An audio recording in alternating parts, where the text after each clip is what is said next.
You don't struggle to love yourself because something is wrong with you. You struggle to love yourself because you're still judging that past version of you. If I had to reflect on one question that I've been asking myself on this healing journey, it's how can I finally love myself? And in today's video, I'm going to share with you ways in which I have learned to love myself and how you can too. Hi, I'm Mallory. I'm a self-love and mindset coach, and today we're going to go through different ways to love yourself finally and stop being your worst critic. We're done with that. That is old news, and we're going to embody the self-love, all the things that we're worthy of, all the things that we deserve, which is kindness, love, compassion. We deserve to have joy in our life, play, all of the amazing things. And today I'm going to share with you how you can do that. Do you look in the mirror and constantly criticize yourself? Do you look in the mirror and you look at your body and feel like you're never enough? Are you constantly in the cycle of trying to lose the last 10 pounds and then you'll finally feel worthy? Do you do things for external validation because that's the only way you know how to validate yourself? The first step is to forgive yourself.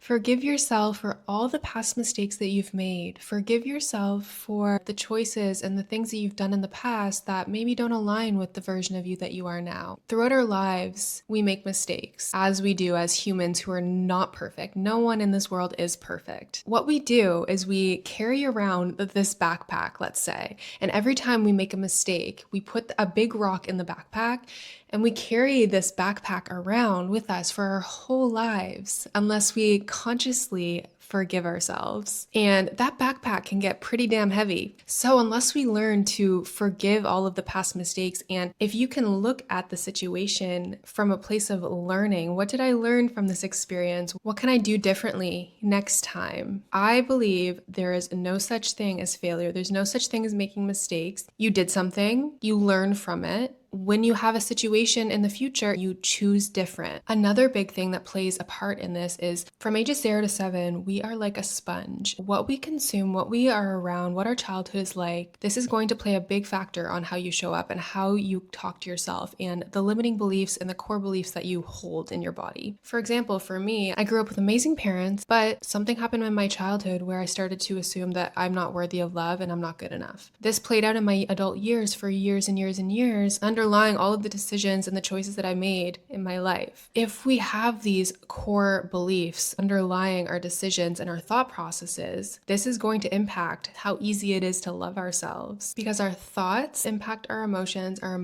impact our action, and our action creates our life.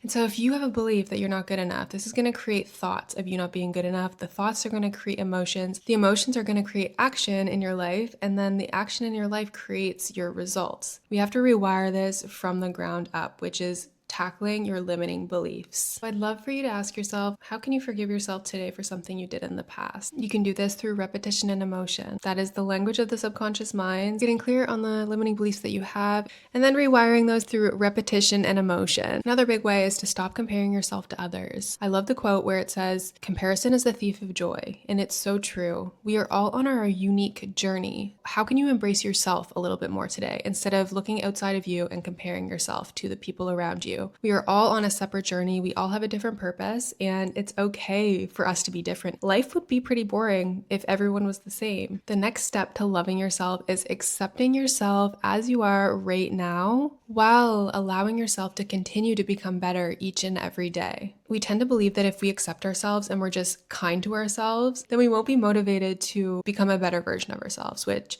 could not be further from the truth. The kinder we are to ourselves, the more motivation we actually have to become better. In my own journey, when I had a very big weight loss, the weight loss came from the shift of being kind to myself rather than criticizing my body every time I looked in the mirror. I chose to look at myself, and maybe I wasn't where I wanted to be yet, but I chose to look at myself with love. And that is what you need to do today too. Stop looking in the mirror and telling yourself you're not enough. Stop looking in the mirror and picking your body apart. The shift happens when you start to look at yourself with the eyes of love and kindness and softness and compassion. And then you won't feel the need to use these substances, use these ways to cope with the emotions of shame and guilt because you're being kind to yourself. My favorite quote, you can be a masterpiece and a work in progress at the same time. It shows you that you don't need to be perfect. You don't need to be there right now. You can continue working on yourself while being kind to yourself. Another step to loving yourself, fueling your body, moving your body, doing things because you love your body, not because you hate your body. And this in turn will allow you to start having compassion for yourself, for your body. And this is the greatest act of self-love. And with all of this, a few simple actionable steps that you can do is you can start to meditate. What meditation does, it allows space between your thoughts, and it allows you to see that your thoughts are not always the truth. You don't have to believe everything that comes into your mind. You don't have to believe every thought. I was listening to a podcast the other day, and I really resonated with what the girl said, was that when she found out that you don't have to believe every thought, what came to mind was when she's driving down the highway, sometimes her mind will tell her, what would happen if you just drive into this pole? Or what would happen if you just crashed?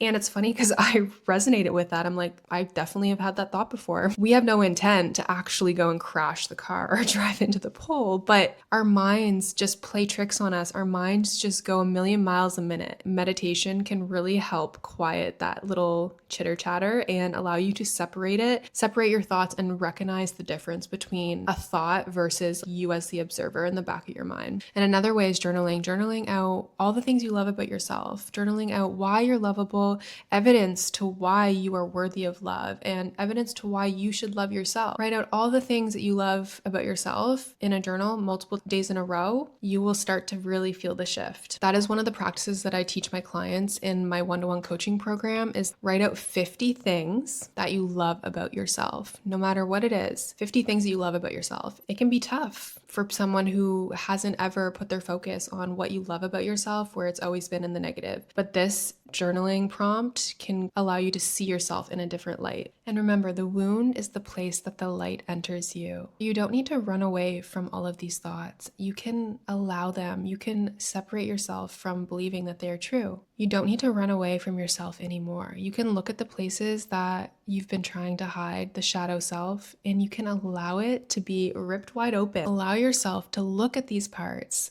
validate them, giving yourself that love, compassion, validation that you need, that your little child self didn't get. You have the power. I just want to remind you, loving yourself isn't something you achieve in one day. It's a practice that happens in small moments. It's a practice that happens when you choose yourself, when you say no to the thing that isn't feeling good in your body. It's when you choose to go for the walk outside or stay in to work on yourself rather than go out and have a drink. It's when you're listening to your intuition and you no longer abandon yourself. It's when you forgive your past, you start giving yourself compassion, and you finally fully accept yourself for where you are right now, knowing that you can still continue to become better every single day. It's up to you. You can choose to meet yourself with love today. That's all for today, and if you like this video, you can subscribe for more videos like this. I hope this inspired you, and I hope you can give yourself some love today.